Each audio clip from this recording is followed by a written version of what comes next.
It's a unique privilege to be a dad. We're a strong knit family. We're close, we have great times together. And all the way through the kids' childhood, things have gone well. It all changed though for us when I got a phone call from my wife to say Jake had had a brain hemorrhage. It just made my world collapse. Doctors weren't going to operate unless they had to, and so for 6 weeks we just spent increasingly more time in Leeds General Infirmary.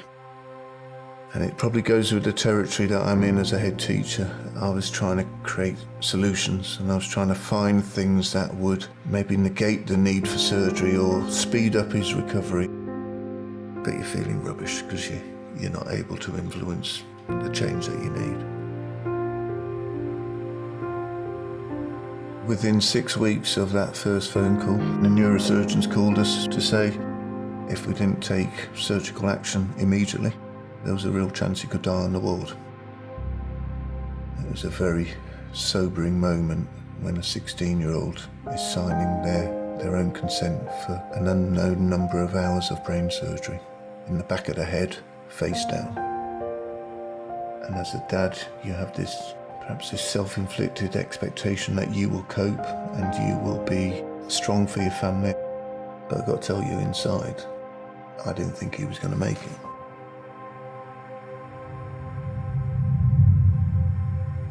I was brought up in a church-going family, and my desperation meant I had to cling on to my faith. That verse from Isaiah 43 talks about being between a rock and a hard place. That's where I was. When you're in over your head, I'll be there with you. When you're in rough waters, you will not go down. When you're between a rock and a hard place, it won't be a dead end, because I am God, your personal God, the Holy of Israel, your Saviour.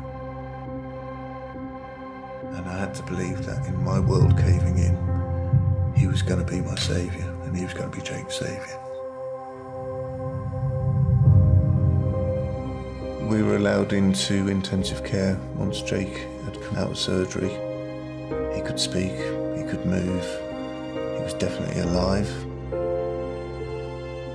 And I guess there was sort of 98% trust that we'd solved the problem and he was now going to embrace life to its fullest. But at the back of my mind there was probably a nagging doubt. Is he recovered? And 9 months after his surgery, Jake started to show some of the symptoms again. Absolutely blinding headaches that made him cry because they were so painful. And within about 18 months of his first operation, his neurosurgeon said basically, you have no choice, we're going to have to operate.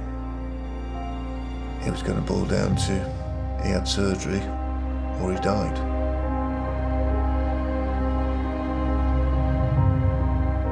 It was brain surgery, it was complicated. 6 inches into his head, it was above the 4th ventricle.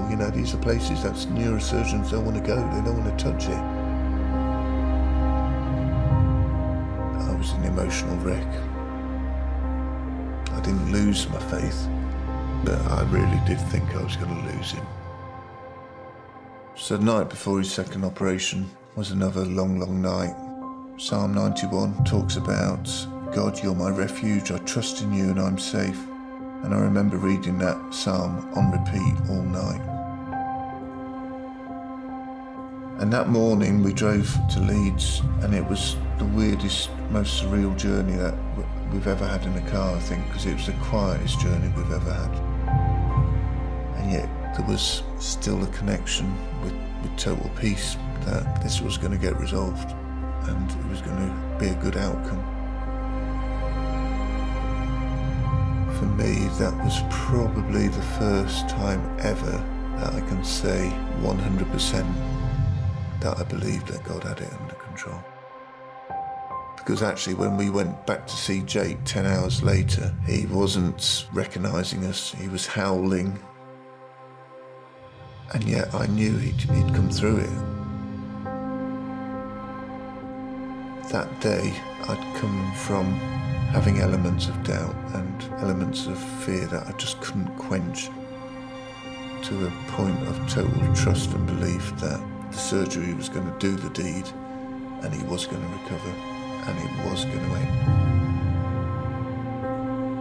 Jesus was with me throughout this journey. I didn't always believe it, I didn't always trust it, but looking back and reflecting on where we were, where we've come, and what we've been through, I know that it was him who carried us individually and as a family all the way through. Faith is beyond logic, and I just know God pulled him out of this mess. And so for me, I think this whole journey has been recognising that his commission to me is to lay the things that challenge me in front of him and trust him to find a way when I can't seem to find a way. And in the story of Jake's illness and his recovery, it's been God's way, not my way.